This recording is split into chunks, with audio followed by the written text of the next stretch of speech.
Welcome, everybody, to our Ayurveda talk. I am Marie, an Ayurvedic health practitioner, here to continue to give you lots of tips on how to use Ayurveda for basic life stuff. And also, as we move from season to season, dealing with different life challenges, we can really bring in the knowledge and wisdom of Ayurveda to help us manage what's happening. So, what is happening right now? Well, mid-May to mid-July is considered summer. As far as Ayurveda seasonal map is concerned, in the Western Hemisphere, you begin summertime in mid-May. Now, what goes out of balance as heat begins to start increase? Vata, actually. We think that it's Pitta, but what happens with Pitta, unless you are a fire element Pitta person, and you're already dealing with all the imbalances that come along with that heat, then what will typically happen is Vata is getting pushed out of balance. So the air part of ourselves is getting pushed out of balance, and air to fire increases it. So we have Vata going out of balance, which then pushes on fire. I want to spend the next few weeks talking about how can we really help calm down Vata, and then also deal with the accumulation of heat. So because as we move into hot temperatures, although today is a cooler day, as we move into hot temperatures, heat's going to start accumulating in our tissues. It's going to accumulate in all the layers of the body. It's going to accumulate in the koshas, which are the physical layer, the mental emotional layer, the energetic layer. So those are going to start increasing in heat as well. So symptoms are going to start showing up mentally and emotionally. You're going to have more heated emotions, heated thinking. That will start to build. And that peaks at the end of the summer. And that is why in the fall, we do an Ayurveda fall rejuvenation cleanse. We want to pull out that excess heat that's been accumulating over the few months of summer. But right now, we're actually dealing with Vata imbalances, air getting pushed out of balance. What are some of the things that show up? Well, anxiety can show up. Fatigue can show up. Now, when you have heat, fatigue is big. So this weekend, I went to a celebration of life. It was actually very lovely, but it was outside. And even though the temperatures weren't extremely hot, we were in the sun, and we're in the mountains here. So if you're in the sun and you're at a higher altitude, it's more intense. So you can be in the sun on 60 degrees outside and it feels like 80, because that's what happens. You're closer to the sun. So we were outside and all that heat for hours. You're in the sun, you're in the sun. So what does the sun start to do? It literally starts to suck your energy. We need sunshine, right? It's encouraged for our circadian health, for our circadian biology. The first thing in the morning, you want to get sunshine. And that type of sunshine is actually energizing. It aligns you with what naturally is happening in nature, encourages what's naturally happening with hormones, because the hormones that are being released in the morning support you to wake up. And so when you get out in the sun, first thing in the morning, it's going to encourage you to wake up. It's going to regenerate, rejuvenate. But it's in the middle of the day and you start getting out in the sunshine and you're getting lots of exposure to the sun, it actually depletes. So I was there, beautiful celebration of life, very unfortunate, young person. And it was really lovely, wonderful. And when it was all done, I felt exhausted. Now, I am more Vata. I am. And I have a little bit more Vata imbalance going on right now because I'm getting ready to travel to India. I've never been there before. It's a big ordeal. There's a lot going on around that trip, and I'm gone for a long time. So as I get ready to do that trip, there's a lot of unknowns. It's a new thing. I have traveled abroad. I went to school in Ireland for a semester, but this is different And lots of challenges have been coming up around that. Every time you have a challenge, that's Vata. Vata, anytime there's a change, it's going to push on you. It's creating a disruption that's going to increase Vata. It's going to increase stress.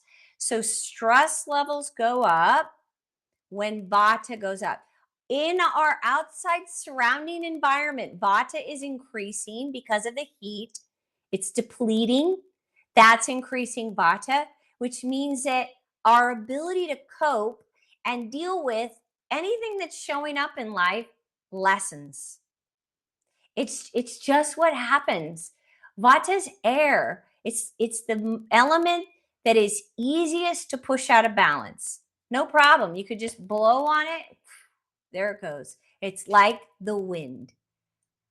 So when heat's increasing, Vata's increasing, and if you are doing a lot and you're outside, you are going to get more depleted. So Vata will continue to increase. This is the only time of the year where naps are okay. And guess what happened? I am not a napper at all. And if I do take a nap, it's a cat nap. 10 minutes, 15 minutes. That's all I need. Boom. I'm out the door. I'm totally refreshed. Well, after being in the sun for 4 hours, I was completely depleted. I had to lay down. And I had an event that I had to go to that night too. So I had to lay down because I was exhausted. And then I fell asleep and I slept longer than I normally do with my cat naps. And what did it do? It actually made me more tired, which told me that it really was a Vata imbalance. I really did get depleted. So when you're dealing with fatigue, and I'm not talking about chronic fatigue, if you continue to push and push and push when you're already tired, you will create chronic fatigue. But if you are feeling fatigued, if you are feeling exhausted, especially now as heat is starting to increase, listen, bring it down. You got to calm down the Vata. We want to really pay attention to how to help ground and calm the Vata. What do we do?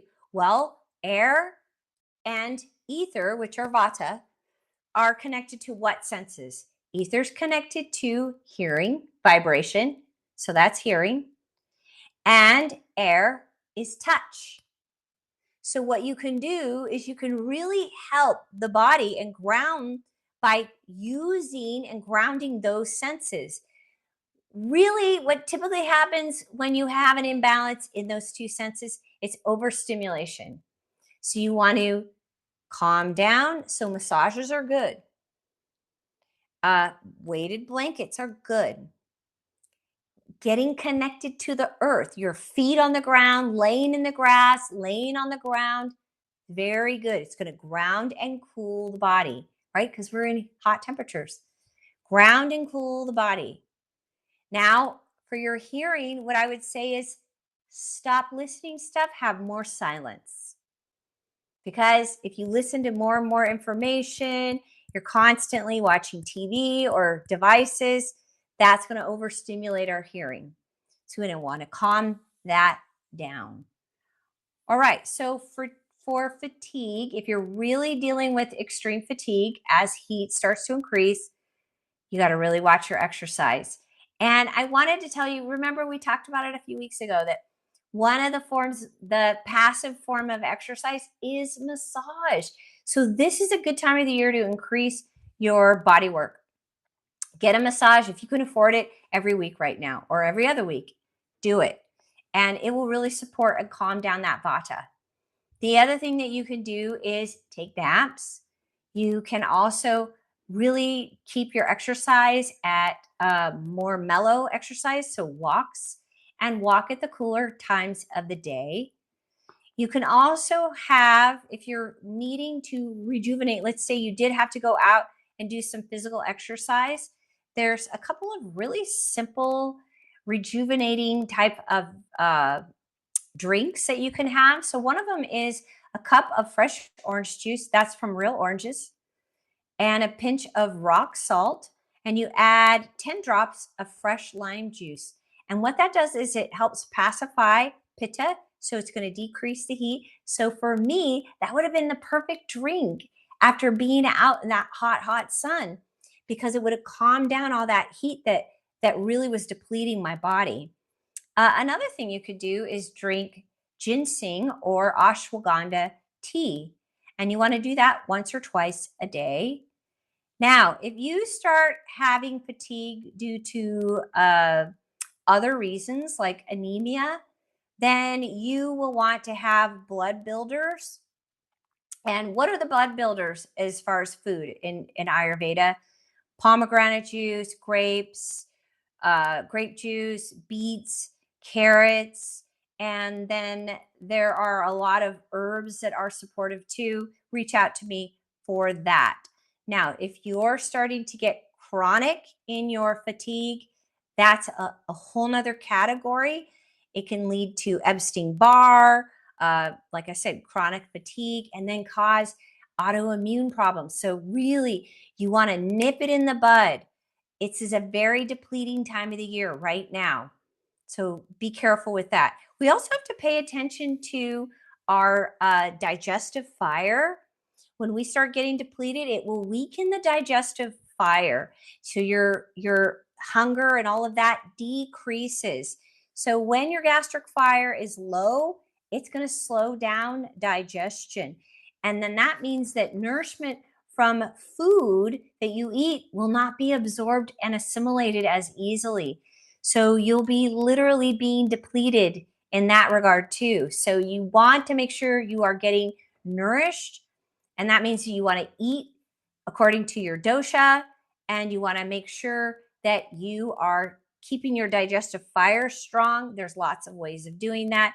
But if your digestive fire is strong, that means that you are not getting energy, and your energy is going to be low. You're going to be tired. So how do we kindle that digestive fire? Ginger, you guys, that's the go-to. A little bit of ginger, pinch of salt, few drops of lime. Instantly, it instantly fires up that digestive fire called the Agni. This is a time of the year where you can have cool drinks, but no ice. You avoid ice and cold drinks. Avoid it. Cool is okay. Cool is okay, but not cold, because that's going to further lower your digestive fire. So you want to avoid that. It impedes our digestion. And you want to have, if you're really feeling digestive fire is weak, you want to sip. Only sip, and you want to sip warm water. Okay, so those are some things that you can do if you're dealing with fatigue. You want to just really slow everything down, calm everything down, really look at your schedule, take things away that you don't need to do. Do not commit to extra things. I realize that as the sun comes out, we want to get out there, do stuff, barbecues, do all this stuff, but you really have to pay attention to what's happening with your body. So calm it all down, pay attention to when you start feeling that fatigue from too much heat, and really take care of your Vata, because when Vata goes out of balance, it's going to lean you into anxiety, and that is then other problems. It's going to cause insomnia, and then you start having fear. It leads to nightmares. It just the momentum of that becomes a much bigger problem.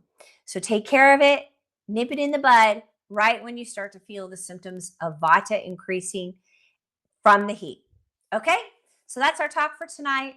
And if you have any questions, reach out to me. I always want to support you. I am here to give as much as I can to be of service using Ayurveda. It is an ancient science. It is a spiritual science, and the wisdom has been around thousands of years. We got to take advantage of it because we really need it more than ever. Okay, let's get going with our practice tonight.